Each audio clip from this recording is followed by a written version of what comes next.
Mesdames et messieurs, une fois encore, bonsoir à toutes, bonsoir à tous, à vous qui nous suivez également depuis notre chaîne partenaire sœur Sika TV. Nous vous disons également bonsoir. Le débat sur le nouveau code électoral en cours d'élaboration au Parlement est toujours d'actualité. Les jeunes de l'opposition comme de la mouvance se sont invités tout récemment dans la danse. La semaine passée, ces jeunes ont décidé d'unir leur énergie pour défendre leur avenir politique, je dirais. Nous avons un jeune du mouvement des jeunes leaders avec nous ce soir dans ce studio. Il répond au nom de Roméo Aïssegbe, jeune acteur politique, membre du collectif donc des jeunes leaders politiques de la mouvance et de l'opposition contre le nouveau code électoral. Monsieur Roméo Aïssegbe, bonsoir. Bonsoir, monsieur le journaliste. Et merci d'avoir accepté notre invitation. Merci pour la considération. Alors déjà, la toute première question, une synergie d'action entre jeunes de la mouvance et de l'opposition pour mener un combat contre un projet de loi des députés de la majorité présidentielle. Comment vous êtes parvenu à cet accord? Premièrement, je dirais que c'est une spontanéité. Et pour les jeunes qui ne sont pas spectateurs de la vie politique, mais qui sont acteurs justement de cette question-là, ça a été une forme de bombe. Le jour même où nous avons commencé à entendre des rumeurs, et ça a été, l'explosion a eu lieu quand nous avons vu le porte-parole, je dirais le rapporteur de la commission des lois, sur le plateau d'une des télévisions de la place, qui a sorti un certain nombre de thèmes et de façon unanime, puisque vous savez que aujourd'hui le Bénin est autant physique que virtuel. Et donc les réactions sur les réseaux sociaux ont été unanimes. Et de façon à ne pas le faire ainsi, chacun de nous s'est senti menacé. C'est-à-dire que c'est sur les réseaux sociaux que vous vous êtes rencontrés? C'est-à-dire que, oui, justement, c'est vrai qu'il y a des occasions qui nous faisaient se saluer dans des bars et autres, mais de façon spontanée, des réactions sont venues de partout et on s'est retrouvés dans ce creuset, dans l'obligation de nous unir contre ce que nous avons appelé un coup d'État contre la jeunesse. Un coup d'État contre la jeunesse. Mais déjà, avant d'aborder ce coup d'État-là, parlez-nous un peu du collectif. Vous avez parlé de la mouvance, vous avez parlé de l'opposition. Déjà, vous-même, vous êtes de quel bord? Vous étiez de l'opposition ou vous étiez de la mouvance? Aujourd'hui, moi, je suis de la mouvance. Et je dirais que dans les conditions actuelles, comme nous le sommes dit à partir du 15 août dernier à la conférence, c'est que le combat est au-dessus de ces clivages politiques. Au point où aujourd'hui, chacun de nous se dit soit de la mouvance critique ou de l'opposition critique. Parce que nous nous sommes rendus compte, si vous lisez, vous parcourez un peu le code en gestation, que ça réduit la jeunesse qui s'est autodéterminée pour aller vers la gestion de la chose publique, donc de la vie politique de notre pays. Ça les réduit à la courbette aux aînés qui sont censés aller à la retraite. Qu'est-ce qui vous fait dire ça? Qu'est-ce que vous reprochez au code, au nouveau code, justement, en cours d'élaboration? Quand nous regardons ce qui nous concerne, nous, en tant que jeunes, nous prenons juste d'abord la caution.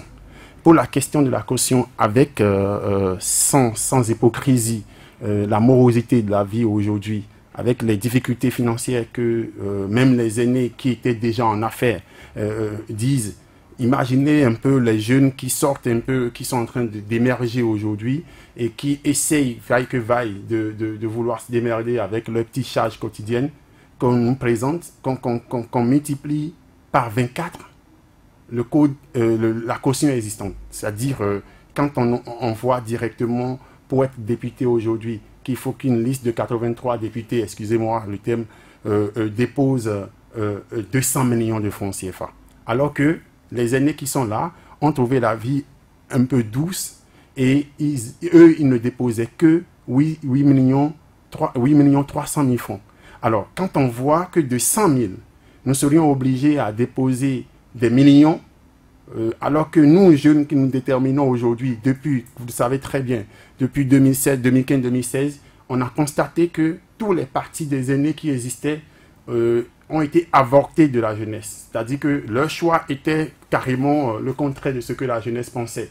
Et la jeunesse a dû s'autodéterminer pour se donner une vision claire de la vie politique. Et de plus en plus, nous constatons que cette jeunesse s'affirme en politique et de façon volontaire s'annonce candidat.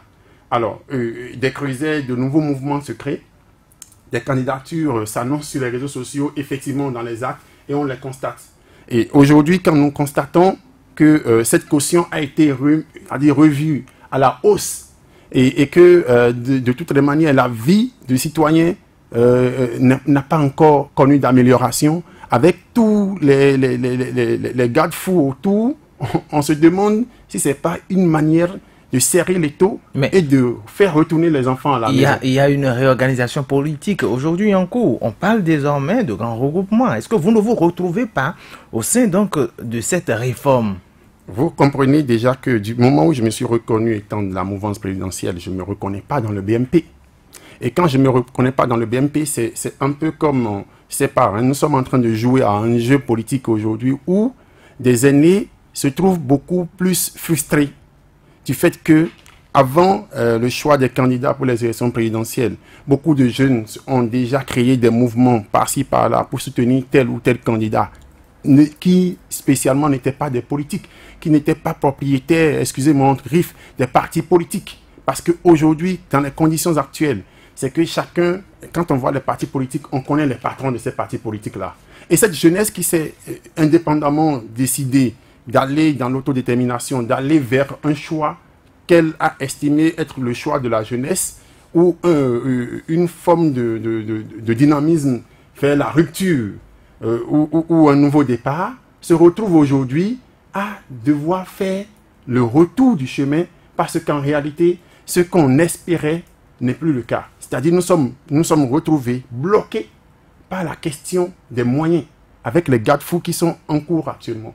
Et aucun n'est plus fier aujourd'hui quand vous demandez à un jeune qui fut-il responsable des jeunes dans tel ou tel parti, il n'est plus fier de dire qu'il est responsable de tel ou tel parti, de jeunes de tel ou tel parti. Lui-même veut être dans un creuset de jeunes. Mais nous savons aussi qu'en étant entre creusets de jeunes, nous n'avons pas les moyens de répondre favorablement à cette question de hausse de la caution.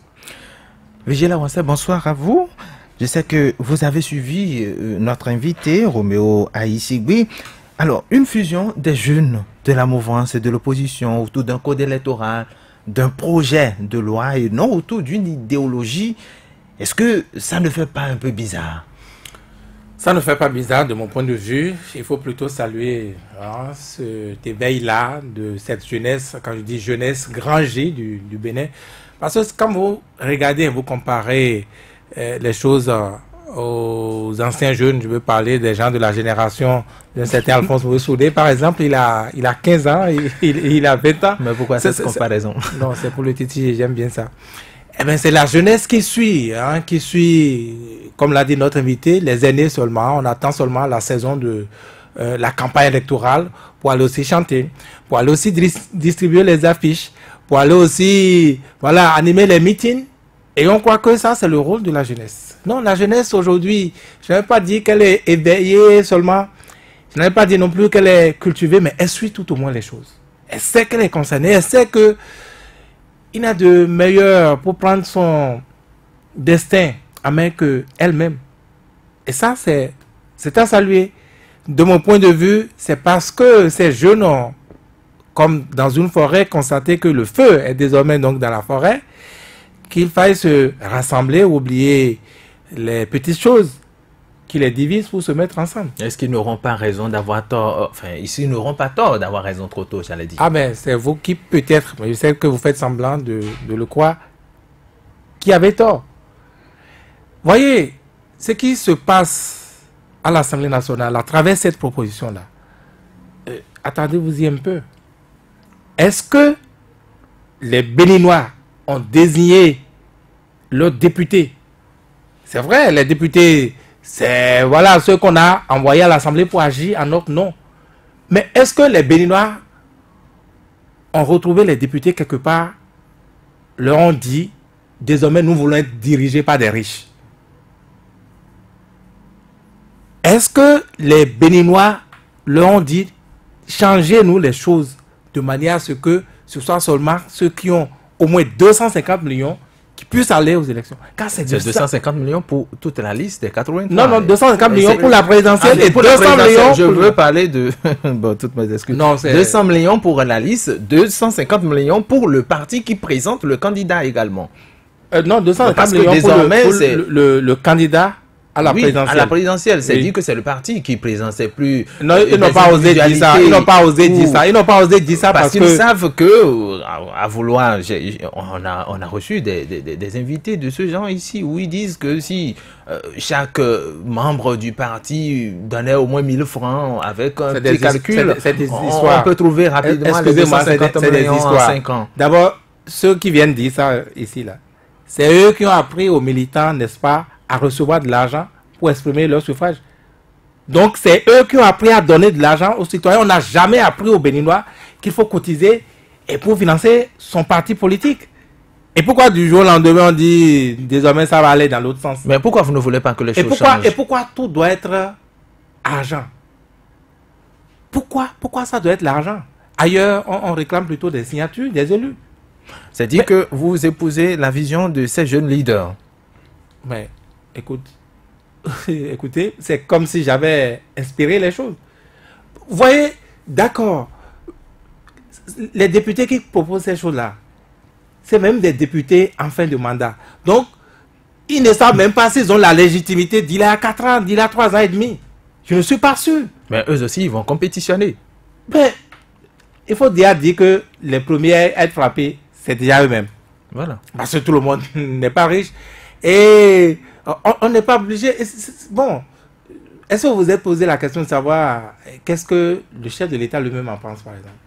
Parce que lui, au moins, c'est lui qui nous a clairement dit qu'il va œuvrer à ce que l'argent joue moins de rôle dans les élections, dans la politique au Bénin. Ça, c'est en contradiction flagrante avec cette idée. Non, moi, je pense que cette coalition des jeunes et de la mouvance et de l'opposition est à saluer, mais puisque nous avons la chance d'avoir un mouvancier, comme il se définit lui-même sur le plateau, c'est eux qui ont encore plus de responsabilités. Vous avez fait votre sortie, mais est-ce que vous avez déjà interpellé les députés BNP? Que vous le voyez ou non, ce sont vos représentants, c'est vos interlocuteurs directs qui disent BNP, dit mouvance. Vous avez déjà interpellé le chef de l'État?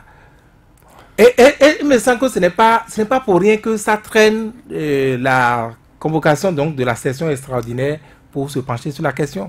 Ça traîne sans doute parce que tout le monde n'est pas d'accord avec la proposition à l'Assemblée nationale. Il faut laisser le temps, n'est-ce pas, que toutes les obédiences et toutes ces obédiences qui se prononcent toujours contre, pour que ceux-là qui ont eu l'audace, le culot de faire la proposition, qui sachent déjà la réponse qui leur est réservée et que les choses se décident autrement en plénière.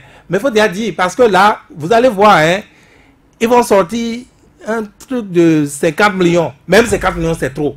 Moi, je pense que, vous voyez, l'argent peut pas. Ils avaient déjà proposé 50 millions et je crois les organisations de la société civile lors de leur conclave avec le président. À l'hôtel Azalaï. Tout à fait. Et ça n'avait déjà pas été accepté. Voilà. Maintenant, Alphonse Moïse Soudé, un regroupement ou une fusion des jeunes de la mouvance, de l'opposition. Est-ce que vous ne... Je parlais tantôt d'un mariage incestueux. Est-ce que vous ne voyez pas que c'est un combat perdu d'avance? Non, ce combat n'est pas perdu parce que si ces jeunes-là ne se prononcent pas, ils ne seront pas positionnés sur les listes. Mais est-ce qu'il y a de l'objectivité dans la démarche? Oui, vous savez, ce qui se passe là, on dit de donner 200 millions par liste.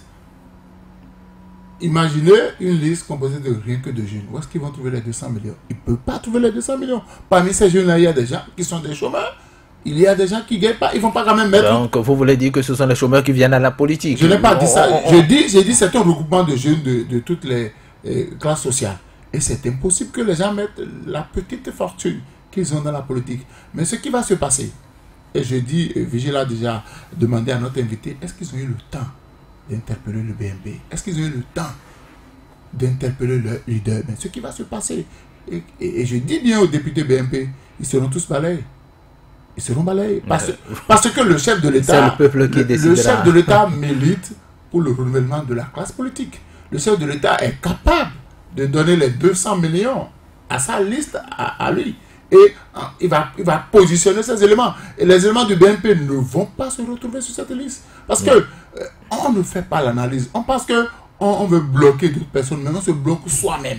On se bloque soi-même et je suis d'accord avec ces jeunes parce que la politique, c'est pas de la plutocratie, c'est pas pour ceux qui sont riches.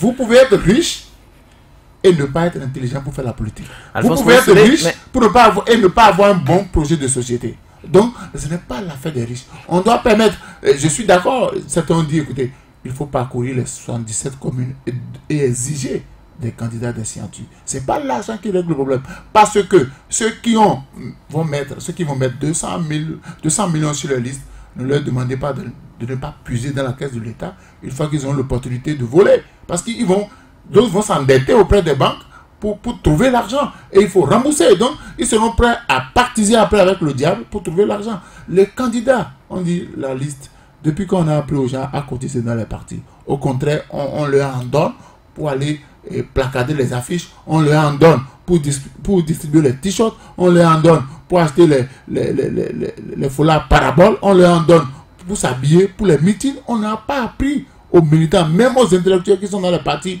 à cotiser. Donc aujourd'hui, dire que si une liste présente un candidat à l'élection présidentielle, cette liste-là doit accompagner son candidat avec 250 millions, on veut encourager le vol, on veut encourager la corruption. Parce que celui qui n'a pas les moyens, mais qui a les ambitions, vous voulez qu'il fasse quoi?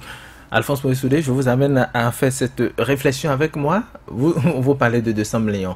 Je suppose que c'est une manière, effectivement, pour éliminer certaines candidatures. Et si, effectivement, vous savez que la campagne aujourd'hui au Bénin, c'est une affaire de gros sous. Les gens dépensent plus de 200 millions lors des campagnes. Vous trouvez 200 millions, vous déposez comme caution, et ça c'est pour le développement du pays. Vous pouvez ne pas avoir d'argent pour confectionner des t-shirts ou des casquettes, mais vous allez faire votre campagne. Si vous êtes 5 à pouvoir déposer les 200 millions, c'est dire que déjà l'effectif ou la marge est réduite. Les sous que les gens dépassent pour la campagne, ce n'est pas pour les meetings.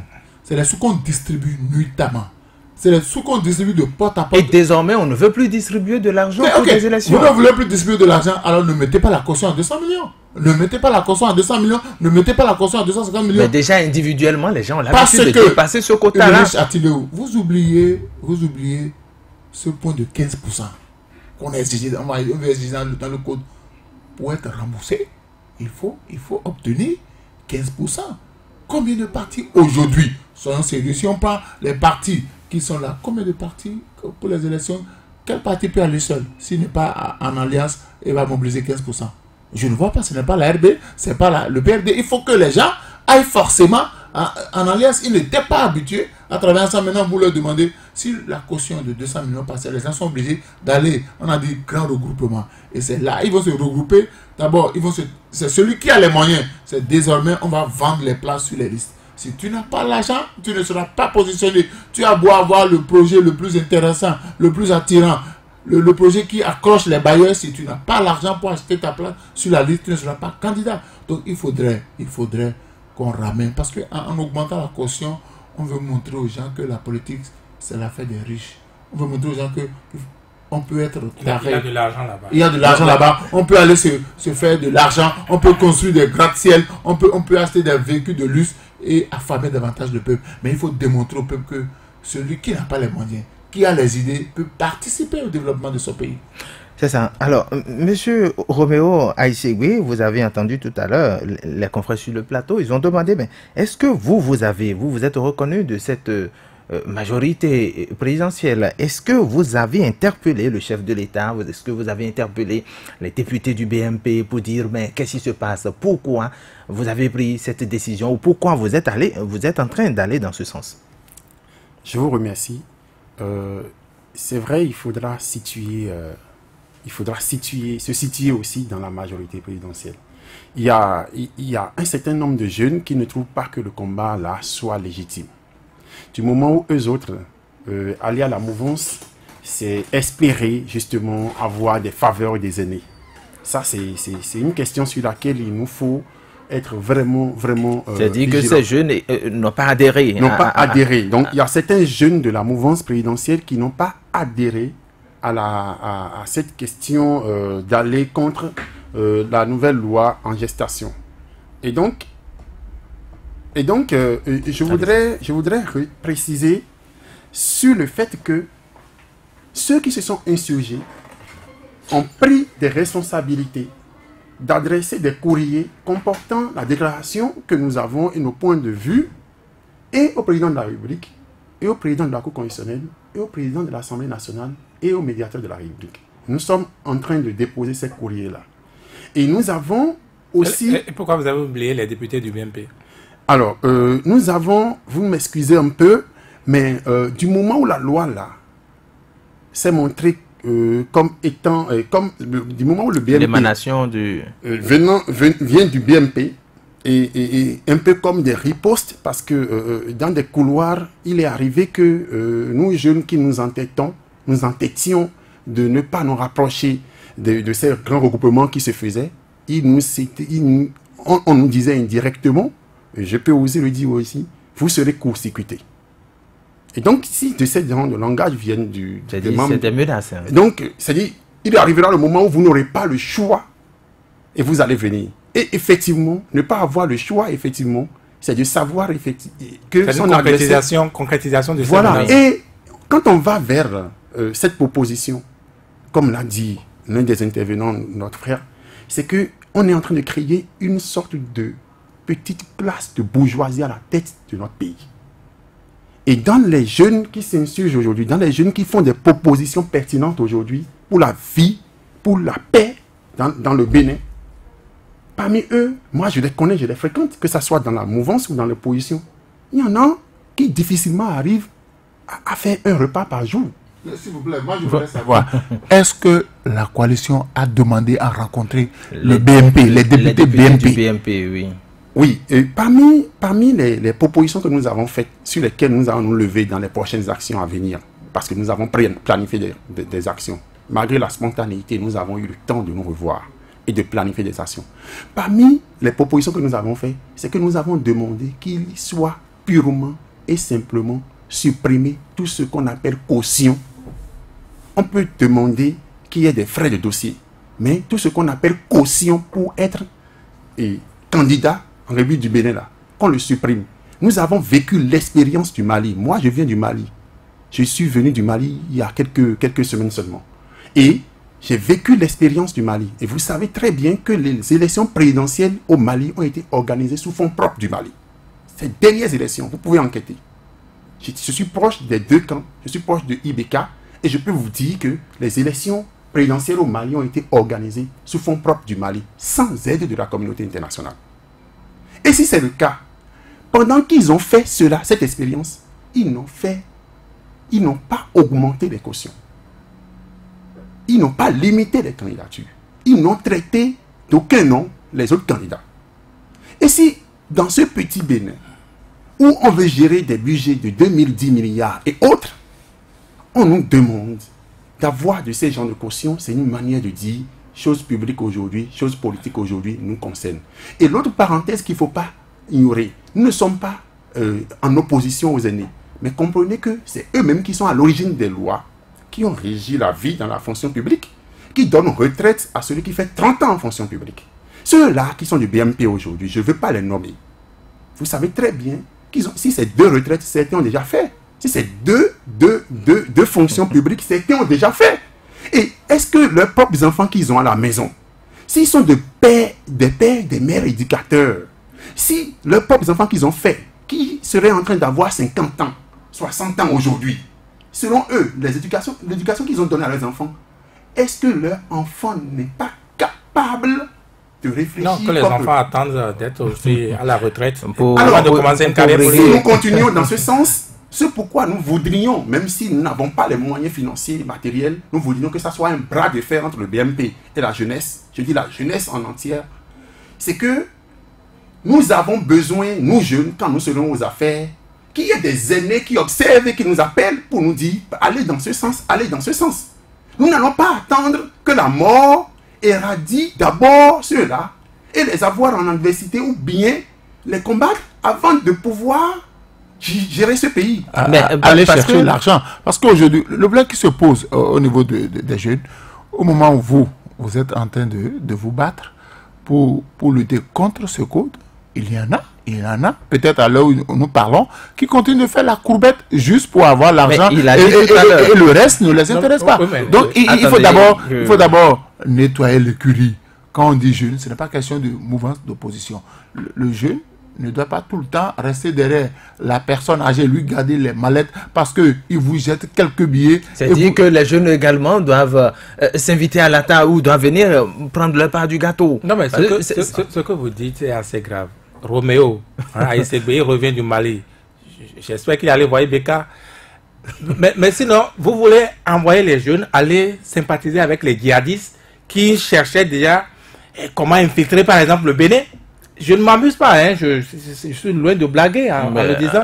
Vous voulez demander que les jeunes aillent donc se lier amitié avec Boko Haram tout à côté pour pouvoir financer leurs élections et qu'ils signent donc des pactes de quand nous allons venir, quand je suis élu, nous allons faciliter ceci, nous allons pouvoir tisser donc des liens, des relations politiques pour que vous puissiez infiltrer. C'est ça ce que le BMP est en train de demander aujourd'hui. Et je dis aujourd'hui, c'est une question d'organisation. Vous vous organisez, qu'est-ce que vous allez mobiliser. Je suis d'accord que toute élection a toujours été, malheureusement c'est ça qui continue, un arrangement donc des lois électorales en faveur du regroupement politique ayant la force du moment, n'est-ce pas? Mais c'est au-delà même de ce qui est observé habituellement. Ce qui se fait actuellement. Voyez, le BMP, puisque c'est quand même ce regroupement qui a encore une fois demandé ça. Le BMP qui dit qu'il a quoi? Des farfelus. Des farfelus. Des candidatures fantaisistes. Oui. Et que c'est pour... Mais si nous, peut-être même qu'ils sont de... Enfin, je ne vais pas insulter, mais ils ont quand même dit farfelus fantaisistes. Supposons qu'ils sont des fantaisistes eux-mêmes. Nous, on a bien fait le choix de ces types de fantaisistes, n'est-ce pas? Où est le problème? Si les Béninois nous ont dit que c'est un fou qui va nous diriger, le BMP se trouve plus intelligent que les Béninois, tout le peuple, pour dire que c'est lui qui... Je dis encore une fois, c'est les députés qui vont nous écrire les lois électorales, qui vont nous écrire les lois, mais pas réviser la Constitution, pas agir comme si... Ils ont également cette possibilité. Vous parlez de quoi? La révision de la Constitution, c'est parce que ça a échoué tout récemment au Parlement. Vous avez dit que ça a échoué, donc moi je ne fais même plus ce débat-là. Je veux dire que leur légitimité leur permet d'agir jusqu'à un certain seuil. Et apparemment, ils sont en train de prendre la place du peuple, ils sont en train d'agir à la place du peuple. Mais ils sont les représentants du peuple. Faut jamais vous avez dit représentants et pas le peuple. Vous avez dit représentants. Ils agissent en votre nom. Mais sans qu'on ne se comprend pas.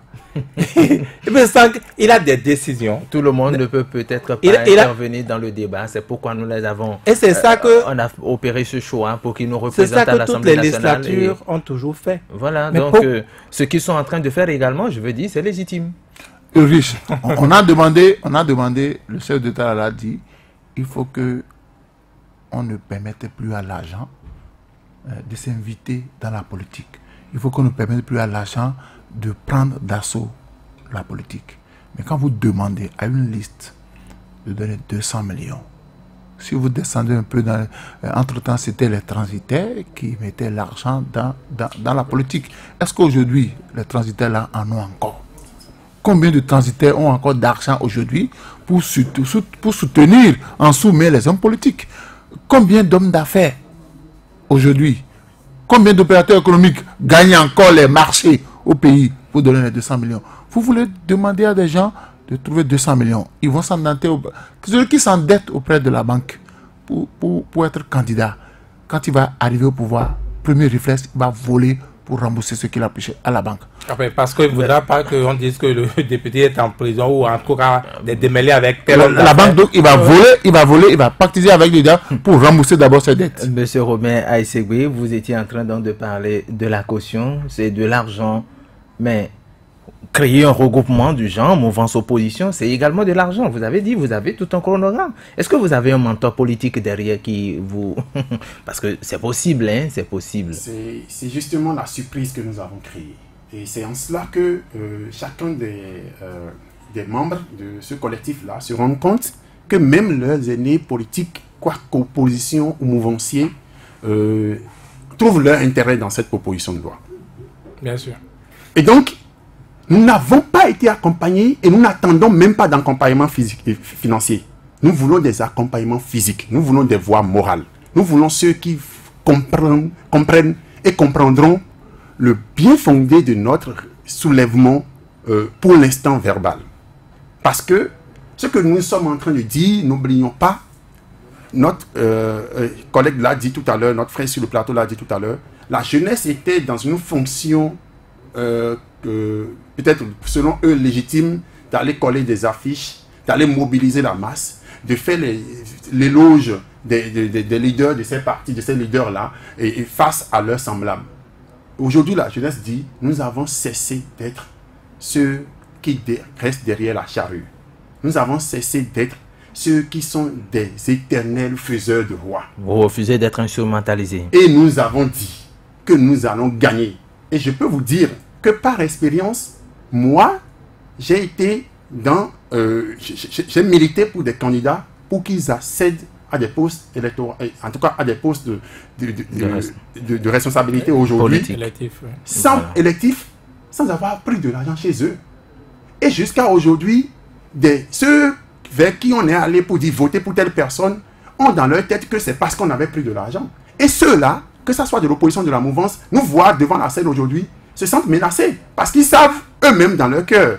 Ceux qui entendent Roméo Aïssegbe aujourd'hui à la radio ou me voient à la télévision en train de parler, des élus que je connais, savent de quoi je parle. Ils ont peur quand ils ont appris que ceux-là veulent aller aux élections. Parce qu'entre-temps, ce qu'on leur mobilisait comme voix, avec notre énergie, comme si nous annonçons la bonne nouvelle au peuple, nous n'avions pas pris de l'argent chez eux, qu'ils soient milliardaires ou pas. Je les défie.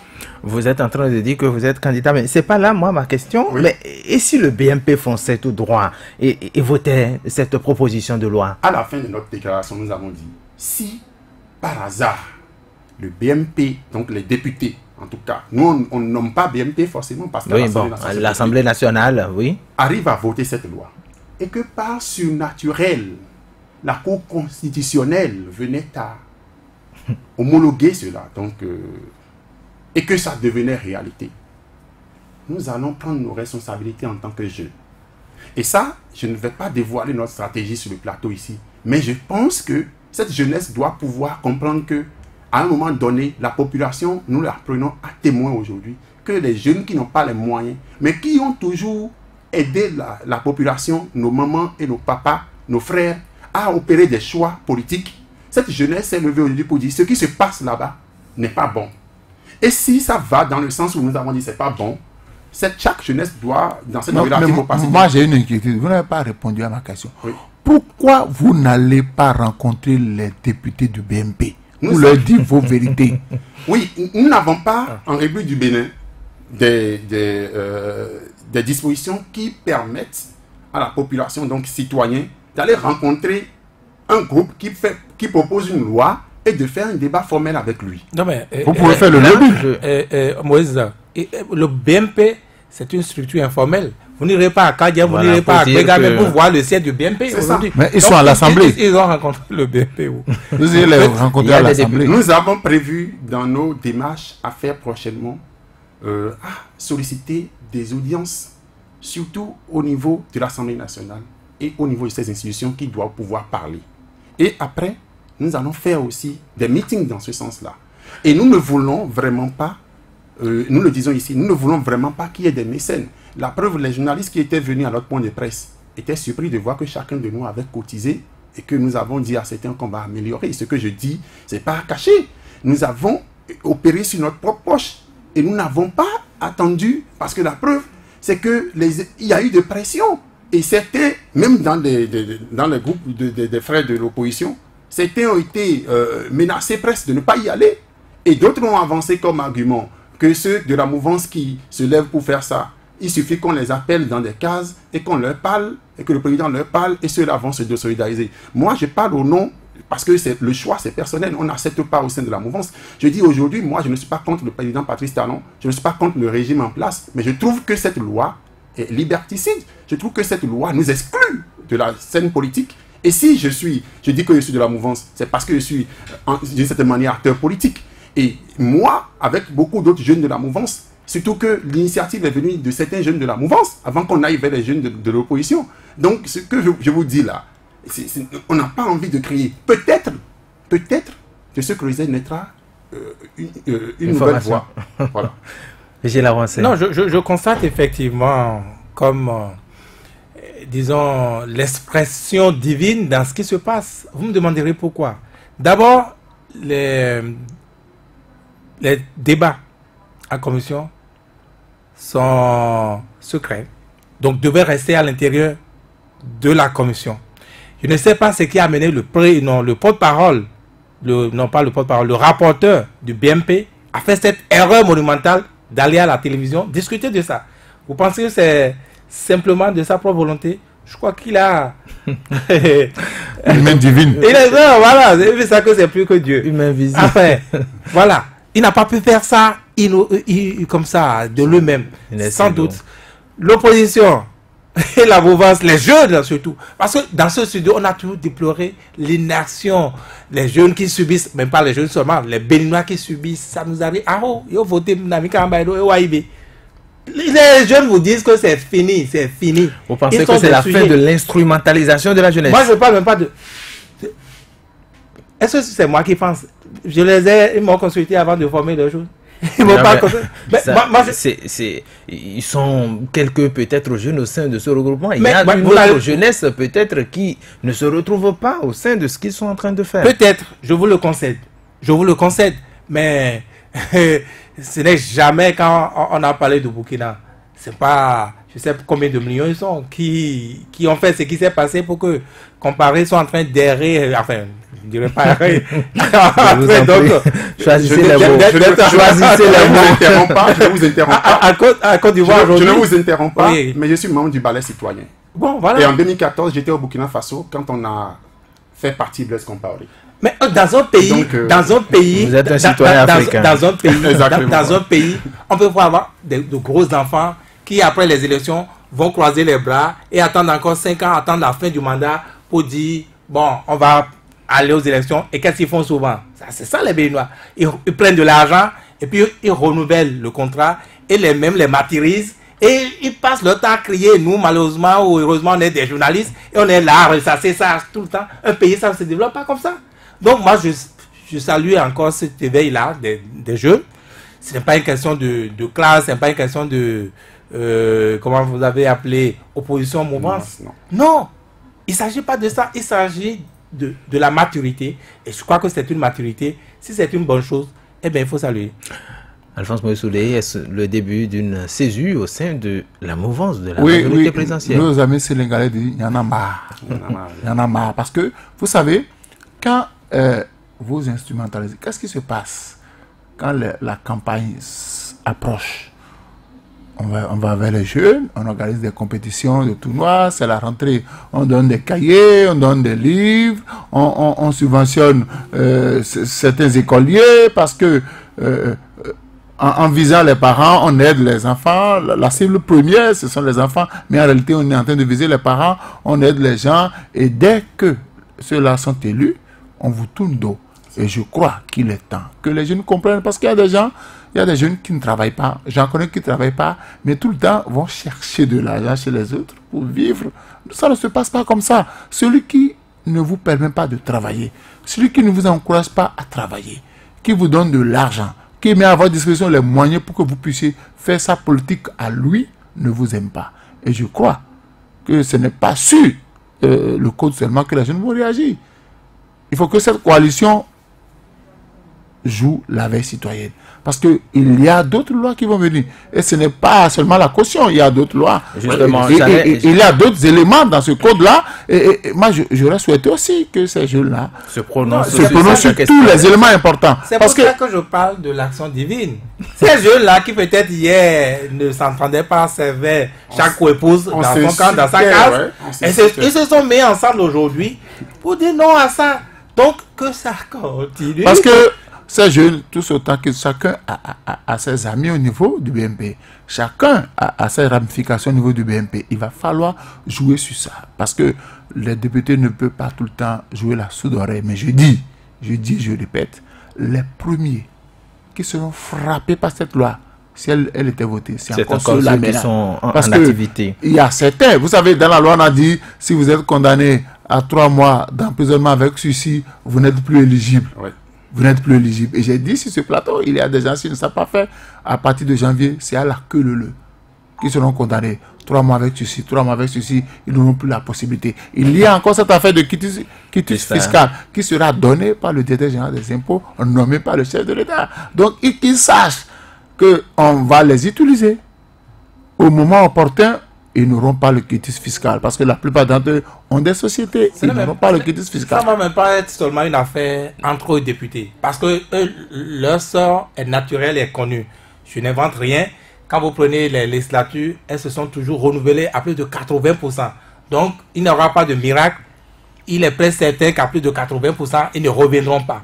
Donc, ceux qui frappent aujourd'hui le plus, c'est encore les jeunes, c'est encore ceux qui ont des idées, qui pensent qu'ils peuvent, n'est-ce pas, les valoriser dans ce pays-là. Et les jeunes qui comprennent que on ne peut pas à chaque élection aller renouveler un pacte avec le diable. Et oubliez que cet argent que vous prenez, oui, c'est moi qui suis avec tel député, c'est moi qui suis le lieutenant de tel député, vous avez de l'argent, et après, demain, vous n'avez pas les emplois. Vous commencez à crier au chômage à ceci. Parce que quand vous le faites, ceux-là que vous placez, c'est eux qui placent d'abord leurs enfants. Allez, on a dit à l'Assemblée nationale. C'est de l'autorité publique. L'enfant de tel député, c'est lui qui est...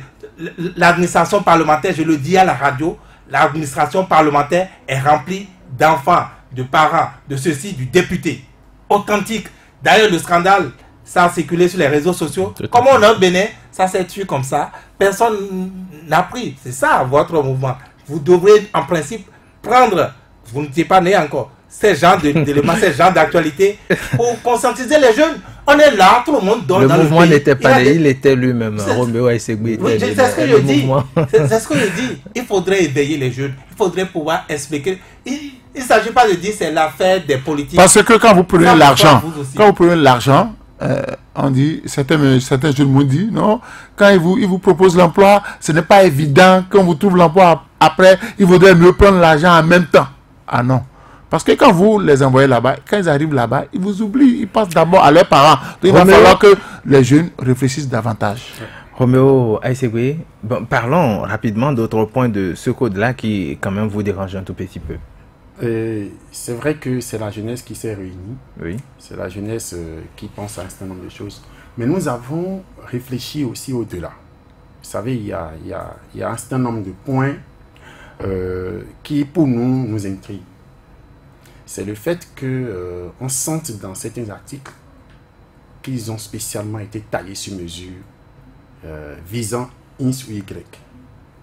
Nous avons vu des tentatives de proposition de mandat unique par la révision, par la voie référendaire, en tout cas, de toutes manières, par la voie de la révision de la Constitution, qui n'a pas marché. Et ce que ça portait, selon moi, en tout cas selon certains, c'est que quelqu'un qui a été président ne devrait plus revenir pour être président. Et je crois que ça a été partagé, beaucoup de personnes ont dit. Mais quand on voit des partis où aujourd'hui, nous n'avons pas 5 anciens présidents au Bénin, encore vivants. Nous n'en avons que 2.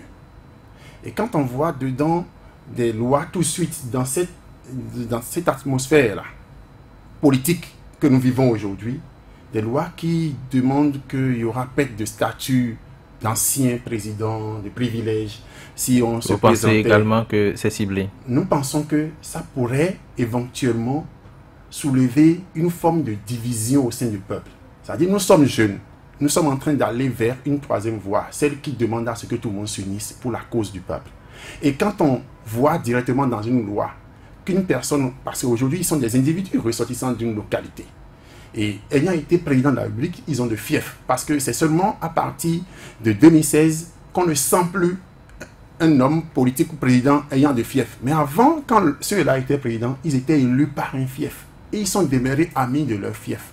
Quand cette population va constater que certaines personnes sont en train d'être écartées de la gestion de la vie politique de notre pays, ça va créer ce que nous avons vu ailleurs. Et ce n'est pas tant aussi que cela y a à la retraite.